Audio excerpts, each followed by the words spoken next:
Well, autism is a fast-growing developmental disability. One person is diagnosed with autism spectrum disorder every 20 minutes. However, better screenings have led to an increase in diagnosis and support. In this week's Community Connection, Anya Mueller introduces us to a local organization dedicated to providing support to families affected by autism. Sandy Burns played a big part in founding the Autism Society of the Black Hills in 1997. After her son Eric was diagnosed with autism at 9 years old. Sandy and many others in the community saw the need for a support group for families dealing with autism.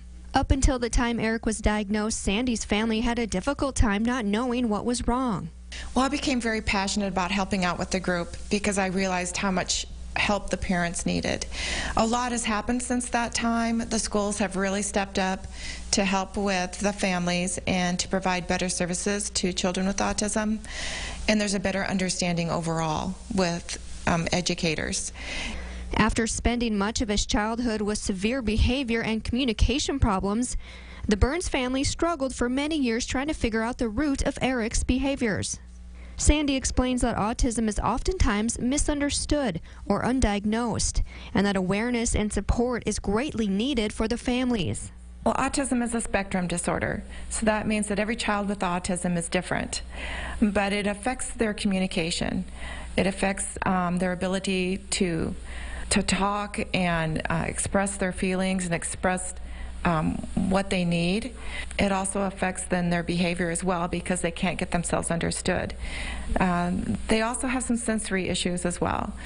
Early diagnosis is making a big difference in the lives of these children and giving families more choices and understanding of how to raise children with autism.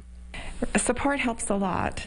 To know that you're not alone, it really helps the parents know that it's not their fault, that these kids are what they are, and that there's a lot that can be done to help them out, and their futures are bright. My son is doing great. He lives with a couple other guys and works at the hospital and loves his life, and he's just a great guy.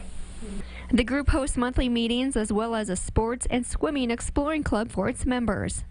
Anya Mueller, News Center 1. April is National Autism Awareness Month, and to find more on that story, go to our website at newscenter1.tv.